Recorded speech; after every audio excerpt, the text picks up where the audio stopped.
Hello, everybody. Happy Sunday. It is 2 p.m. Eastern Standard Time, and yeah, it's ready. It's time for Corona TV. Welcome, everybody. We are live on Facebook. We are live on YouTube, and I'm here at your service, at your disposal for the next 30 minutes. We'll see if it goes longer. Maybe it will go shorter. It really comes down to you guys. Like, what do you guys feel like today? How's your Sunday? Do you guys feel like a little bit of a group therapy session, a bit of conversation, or do you have better things to do? Either way, you could always watch it later. That's the beauty of this format. Really, really loving it, and loving the weekend as well. You know, yesterday was unbelievable for me. So much audience or viewer participation, so many comments. You really did make it listener driven. And I loved it. And I think that's how I want to do Saturdays and Sundays. No caps, no Zoom after show. Just hang out with you guys for as long as it takes, especially if we feel like we're on to something as well. So how was your Saturday? You know, let me know in the comments if what you did, what you got up to, if you're feeling good, if you're feeling a little bit overly optimistic today. Hopefully not pessimistic. There was, you know, a pretty dark briefing yesterday in the US, preparing us for a really bad week or two.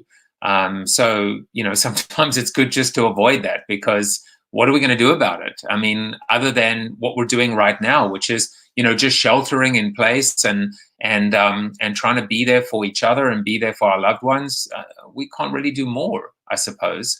I went for a run. Actually, the entire family went out for a run, which was amazing. First of all, myself and my two boys ran, and then we met up with my wife and my daughter and our dog. And then my son and I ran another 3 miles. So all in all, about 3.5 miles. And then we had a movie night. So we ended up watching Slumdog Millionaire.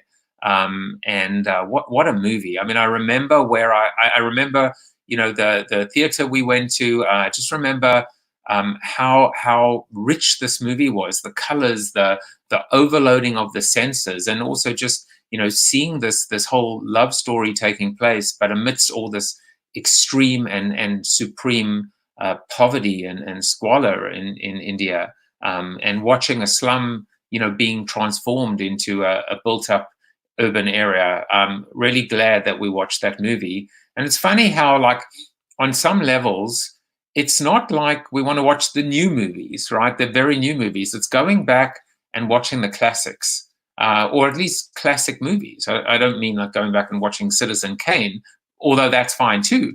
But it's an interesting thing how during these times, you know, with movie nights, if you will, it's about like maybe now using this opportunity to allow our kids to experience maybe stories or narratives or epics that influenced us, that transformed our lives, rather than have to look at the, you know, the schlock that sometimes comes out of Hollywood. It's funny, it's interesting, because I remember kind of selling this to the kids yesterday and saying to them, you know, we were going to watch a Slumdog Millionaire. Well, I didn't say yet. I said it's a real classic, and they're like, it's maybe one of the best movies you'll ever watch. And they were like, you mean better than the Avengers? So it's funny how the bar has been lowered, or almost it's become so vanilla, so formulaic in terms of the way Hollywood tells stories now.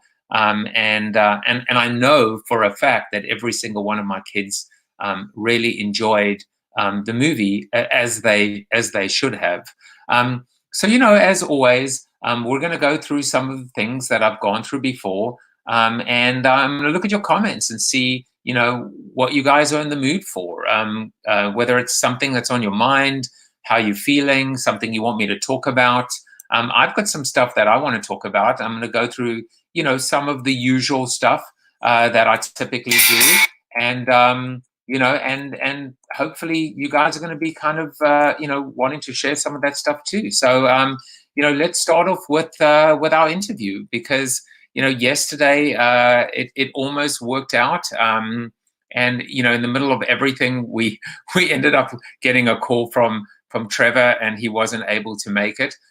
So, you know, I figured, you know, let's give the bloke, another chance. Let him come back into the show. So, he was in the green room earlier, although something did kind of, he just left. Let me just see if I can bring him back onto the show, because everything was going fine. And I'm just trying to see, maybe it's a little bit of a, maybe you know what, hang on a second. Should I take it? Should I take it? Because he's probably calling to say the same damn thing, that he couldn't make it. You know what? Sorry, Trevor. You got to show up. I'm sure you don't like it when your guests are late as well. So if you're going to kind of mess me around, you know what? We'll do it another time. We'll do it another time. My commitment is to my audience. And so, I guess we're just going to have to wait another day for Trevor Noah. Where is Trevor?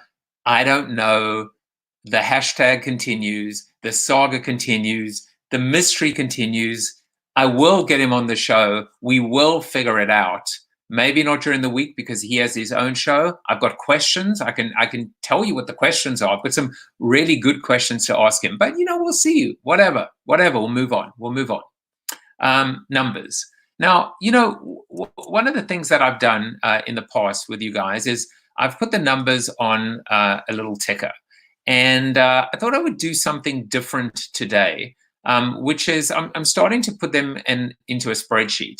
And I wanted to share that spreadsheet with you today because, I'm trying to look for the trends, and I'm trying to look for the stories. I was a strategic planner when I worked in the agency world. So I know all about, being able to tell stories with data and look at consumer insights and look at these universal truths. And these are the numbers. And so I thought it might be a better way to tell you what's going on, because over the course of the next days, weeks, and hopefully not months, we're going to start to see different things unfolding.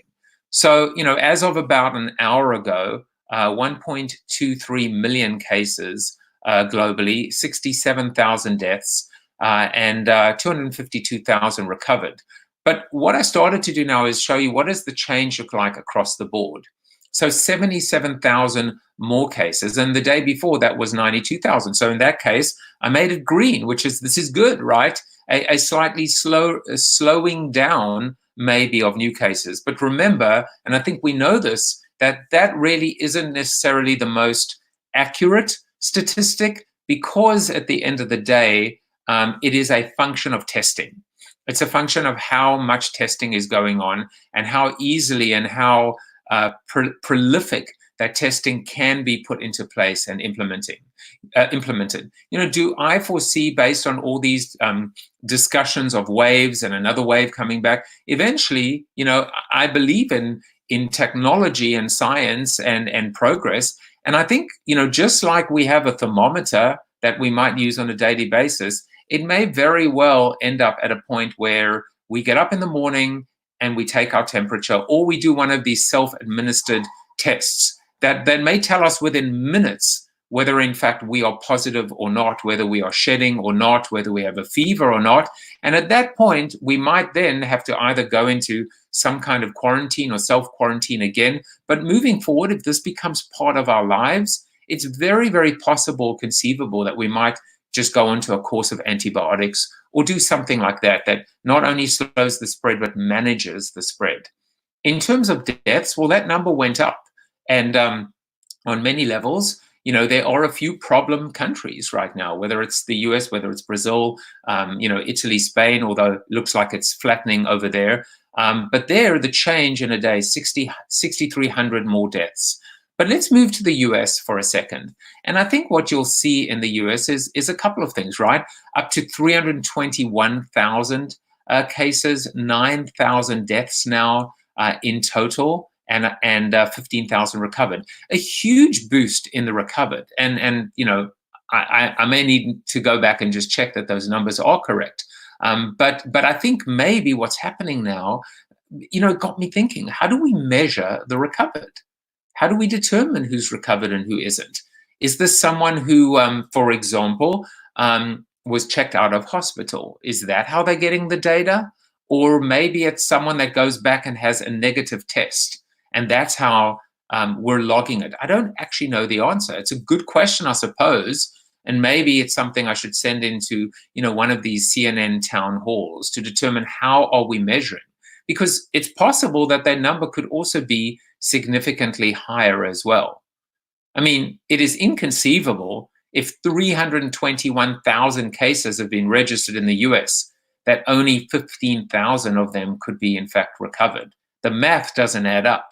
15K plus 9K is 24K. That is a fraction. I mean, it is less than 10% of the total number. So I think that might be interesting to see what's happening. And I should just spend one more moment talking about the US deaths, because that number has increased slightly. If we are preparing for this dark week or 2 weeks, clearly that is one place that we're going to see, and register those numbers. So enough about numbers and enough about, death and about stuff like that. Let's talk about, let me wish a couple of happy birthdays.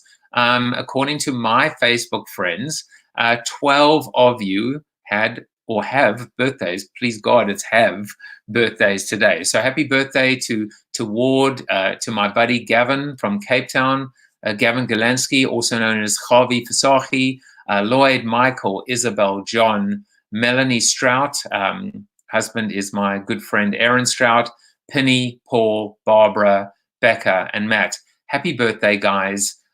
Hopefully you are celebrating clearly with the people in your household.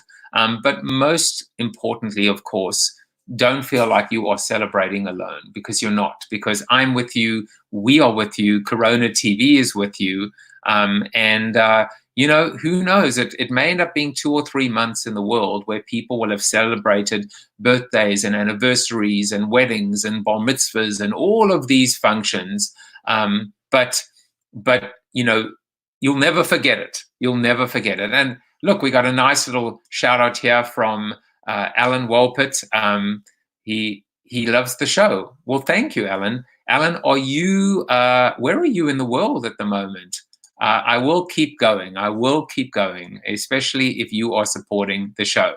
Alan is an ex-South African who I met in New York, but I think he was living in Russia at some point. So, Alan, let us know where you're living in the world, and I'm glad that that's funny. Vermont, okay, Vermont. So from New York to Russia to Vermont with love. I guess that's the story. So thank you for being a part of the show. It's been interesting. Like yesterday, as I said, there was a real different kind of vibe and different show. Today, it's a Sunday. It looks like people are chilled and relaxing, being with their families, which is probably what you should do. I mean, you should be spending it with me. Well, you should, Alan, but I guess everybody else should be doing something else. I have a friend, Janice Radomski. She's a Facebook friend, but she's a real friend. Not that you aren't my real friends. Janice went for a walk. She's in New York City at the moment, and she took a whole bunch of photos. I just saw her post, and 2 of them, for me, just absolutely struck home. I wanted to share those with you guys today. The one is, it looks like, I'm pretty sure that it's Fifth Avenue. Is that maybe Bloomingdale's? I think it's probably Bloomingdale's. And then the other one is just 2 strangers on a park bench. I don't know whether I don't know whether they're jobless, whether they're homeless. I didn't know, but there was just it was Saks Fifth Avenue. Thanks, Janice. She's watching at the moment, so she corrected me.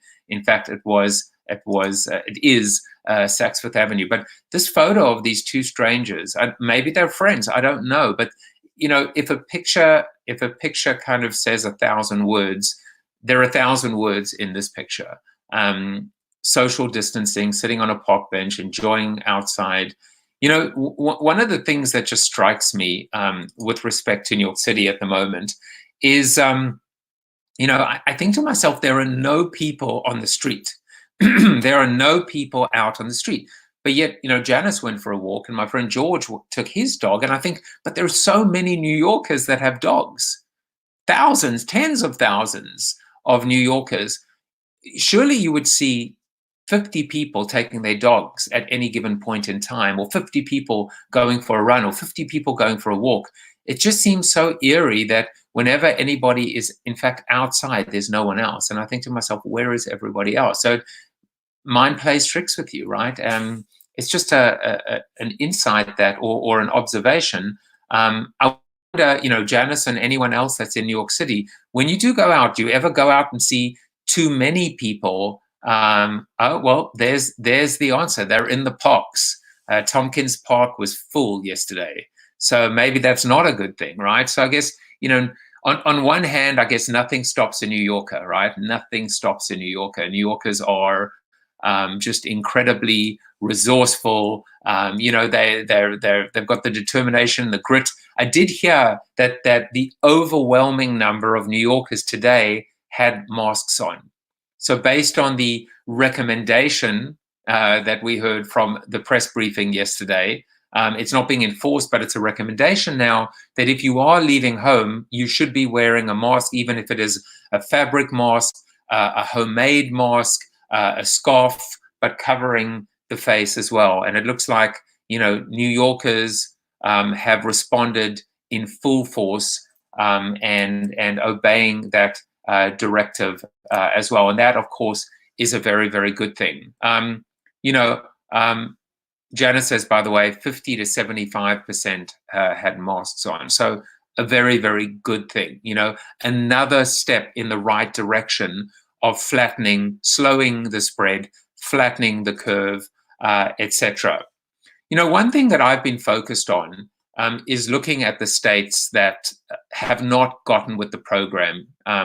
And this is a chart on CNN. And what you see in this chart, of course, are the states, the stragglers, the laggards, the ones that are still not getting with the program, that may end up causing everyone else to stay indoors for yet another 3 weeks. I mentioned that all 8 of these states have Republican governors. And this absolutely is not a slight or criticism. I mean, I think it is, but it's not meant to be, in the sense that you just wonder whether the misinformation, or whether there has been misinformation or too much repetition of a narrative that has not been enforced or has not been seen across the board.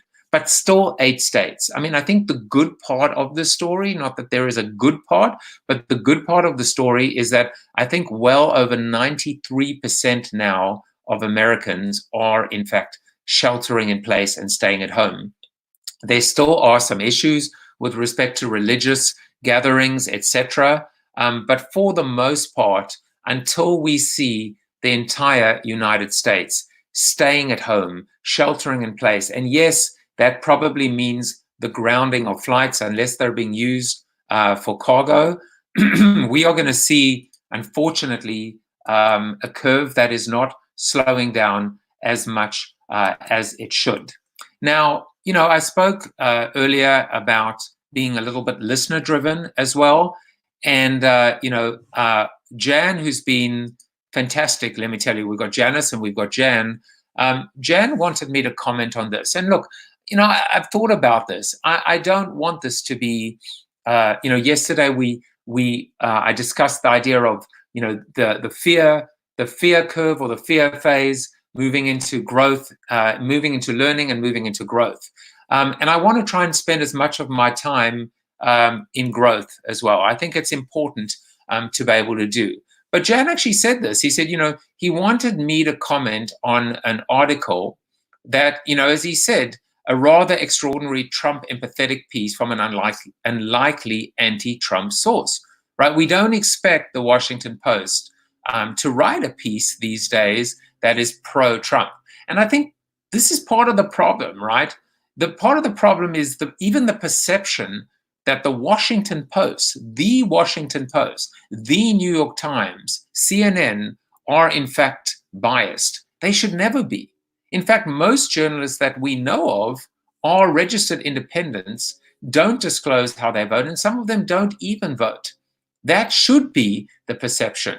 But here is an article that's written, and good for them, right? Good for them that they were able to write an article. Not that they were able. Why shouldn't they be able, right? This is the article in question. Let's be honest. Impeachment hurts Trump's response to the coronavirus. Impeachment hurt Trump's response to the coronavirus. So I guess he wanted to know what I thought about it. And I'll tell you what I thought about it. Let's always, and this is maybe something that I'm going to try and do moving forward. Let's always try and find the truth in everything. Let's always try and find, rather than immediately react by going, that's not true, that's BS. I don't believe in this because it doesn't subscribe to my worldview. So let's look at this and say, is there truth? Sure, there's truth. Why wouldn't there be truth?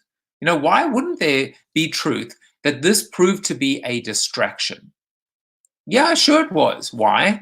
Because we know, based on not just perceptions or belief, but based on actions, based on words, that this president has been particularly concerned on the legitimacy of his presidency, the legitimacy of his candidacy, the fact that people don't believe that he is, in fact, a legitimate president, not my president, the resistance movement, all of this noise and interference, that he might not have been elected legitimately because of WikiLeaks and Russian interference.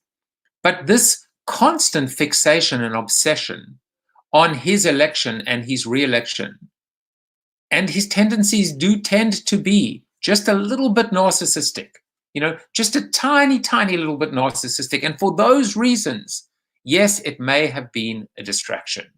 So was he distracted? Probably. But surely he would have the ability to multitask. Surely he would have people on his team that would allow him or allow themselves to multitask. So I think we have to ask ourselves that question. Remember, Alex Azar, the Secretary of Health and Human Services, if I got that right, came to Trump with this warning. And we know on record that Trump was more concerned, or quickly changed that subject to a story about, or to his questions about fruit-flavored vaping or fruit flavors of vaping cartridges. So, the ability to multitask, the ability to prioritize, surely that has to be a function of leadership, of the ability to compartmentalize. Now, again, I am not judging or criticizing. I'm trying to come up with both sides, because we have to ask, are the Democrats, or were the Democrats, to blame by continuing to hammer home this impeachment? Well, the two are not necessarily connected at the time. But I think the question is, if witnesses had been introduced, would the Democrats have backed off? Maybe, maybe not. I'd like to believe they would have, but maybe they wouldn't have. Maybe they would have continued to beat the drum and become a distraction. We have to ask that question. We have to allow ourselves the possibility in every case that both sides are in fact to blame. Now look, this is one of the hardships in a way when we look at history, when we are armchair quarterbacks. Hi, Stephen. He's watching from Charleston. Hope you and Tony are well. This is the problem again with leadership. You're damned if you do and damned if you don't. Had he acted sooner, he might have. In fact, he was. The ban, or at least the regulations on non-US citizens coming back from China, was criticized by the Democrats, by Joe Biden. So this is the thing sometimes with leadership. You're damned if you do and you're damned if you don't. Whatever you do, someone is going to criticize. I've learned this in my life. I've learned this being a public speaker. If you are vanilla, if you just come across and try and please all people, you end up, jack of all trades, master of none. So there definitely is the reality that you are, it's tough at the top, but it's even worse at the bottom. That old saying, right? It's tough at the top, but it's even worse at the bottom. A leader has to have thick skin. A leader has to be able to weather the storm. A leader has to be able to take it from all sides. But I think the last word in coming back to this, because I think there is truth to the story. Good for them that they mentioned this. And if I know this president, he will no doubt laud the Washington Post for this article and say it's about time that they wrote something nice about him. But I really do want to kind of leave you today on this story with just a simple thought. And this is actually in the article. Impeachment advocates once implored Trump's defenders to put country over party. Now it's imperative that they heed their own advice. Well, if it's good for the goose, it should be good for the gander as well. And so in this particular case, we all need to put country over party. We can't look back and say, well, they didn't at the time, so why should we? And then that's childish and it's juvenile. And quite frankly, it's not going to help. What we need is unity. What we need is the ability for everybody to be on the same page. What we need at the end of the day is to help our country and every country to help their own country. And in doing so, help the world. That is exactly what we need to be doing right now. So that's my response to you, Jan, about the story. We can always look back and point fingers. We can always look back, and wag the finger and say, if only, and why didn't, and if she had, and if he would have. But you know what? It doesn't change anything. It is about truly living in the present. That is the growth zone that we discussed yesterday. And ultimately then being able to figure out how to navigate a path, a road, or a bridge to the future, and do it together, That is exactly what we need to be doing. So, that was a little bit of what's in the news, preparing ourselves, I guess, for these very dark times, and doing it together, being together, guys. We're in this together, which means if you're hurting, if something has upset you, if something's got you down, I'm here for you. There are many things I'll do for you. This is not a time to be proud. It's not a time, to worry about embarrassment. I'll sing for you. I'll dance for you. You've seen me create a TikTok for you. You've seen me sing, or you've heard me sing, I should say. So I'm there for you. I'm also there for my buddy Aaron Strout, who just shouted out, Aaron, I want you to come on the show, man, and happy birthday to your lovely wife. I know that you're probably doing something very special for her. We should catch up sometime as well. You want me to do the Borat voice?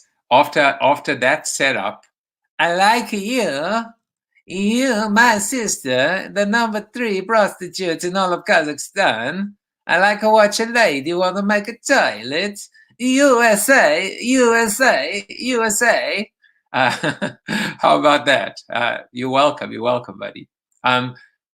There's just one other thing I guess I'll talk about today. And, it's funny seeing and connecting with so many people back from the days 2005, 2006, at the very beginning of blogging and podcasting. Well, there was something that I don't know if I created it, maybe I did, but I was kind of on the whole bandwagon, and that was the whole idea of fat blogging.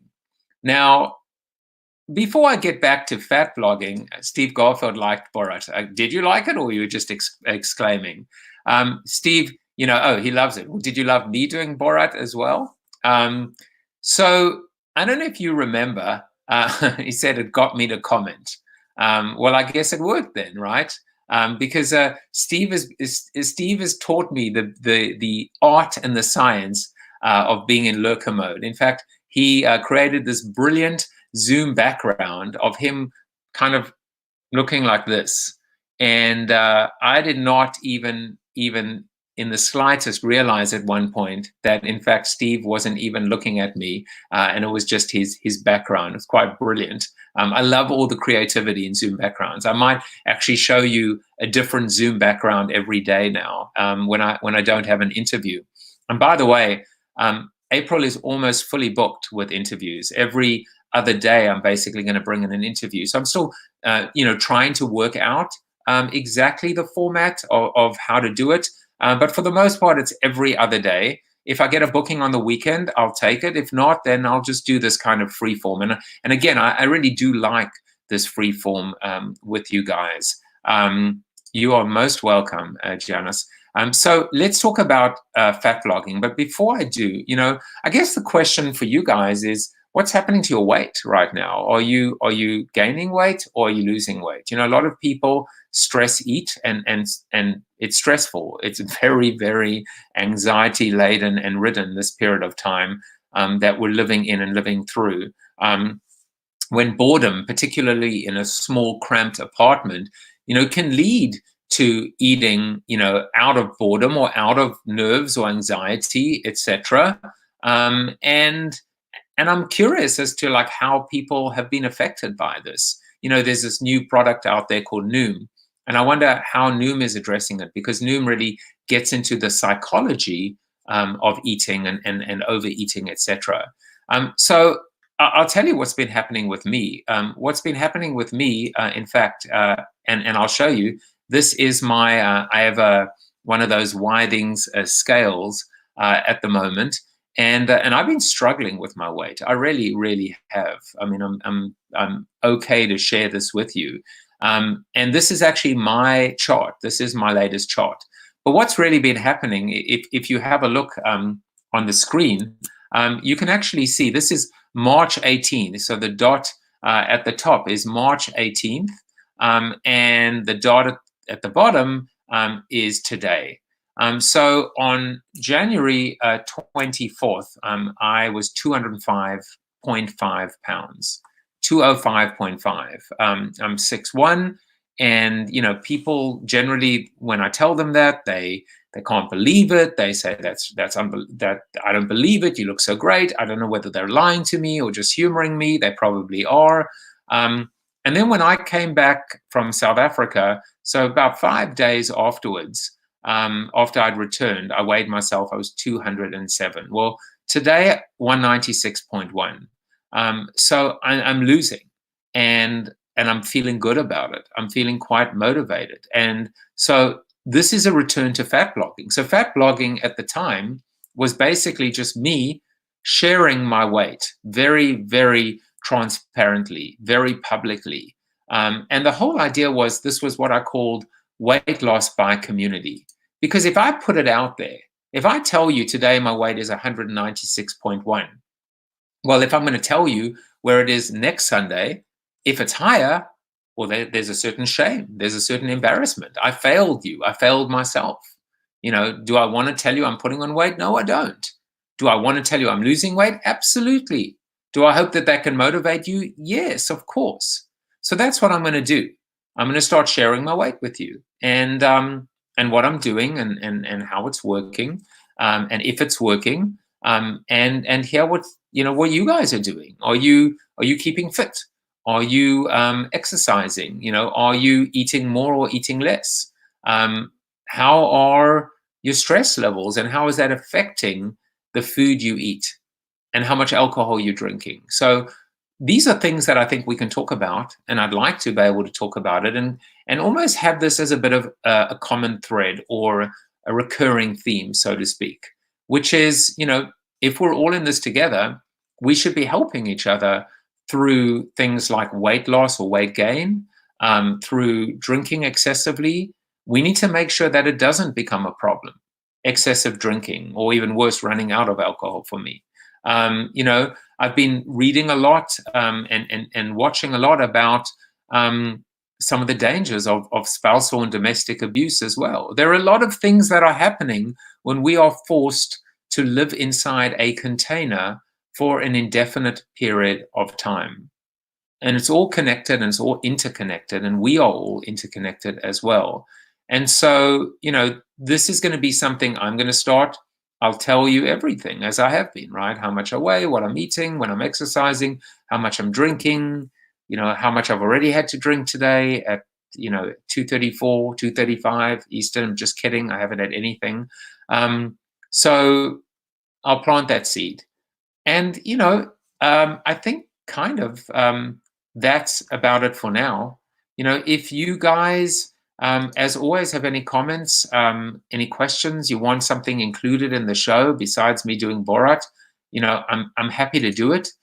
If you guys are interested in signing up for my newsletter, all you have to do is text the word CoronaTV to 66866, and that is only, unfortunately, in the US. But if you are international, you can just go to josephjaffe.com. From tomorrow again, we'll go back to the after show. So you'll be able to join me from 2:30 to 3 on Zoom, and our regulars. We have a great little therapy session that we hold every day. And other than that, if the weather is nice where you are, take advantage of it. Take advantage of your family. Take advantage of every single moment that you have to be outside if you can be outside. To be alive, to be truly alive, to thank God that you're alive, and to realize no matter what lies ahead, no matter how uncertain it is, we'll handle it, just like weight loss or weight gain, right? We'll handle it every day, day by day. That's the key, at the end of the day to weight loss, is to take it day by day. The first step is often the hardest step. We know this to be true in almost everything, whether it's training for a marathon, whether it's losing weight, whether it's being able to change, give up smoking, whatever the case may be. The first step is always the hardest, but every single day it gets better and better. And we will do this together, I assure you, and I promise you as well. Linda, today you were just listening and thinking. Thank you for coming back. Jonathan as well, you're back too. Have a great day as well, and keep on spinning those tracks and unbelievable music. And Steve, thank you for tuning in today. Go enjoy yourself, guys. Have a great day, and I will see you guys tomorrow. I will be back. You know that. Take care, guys.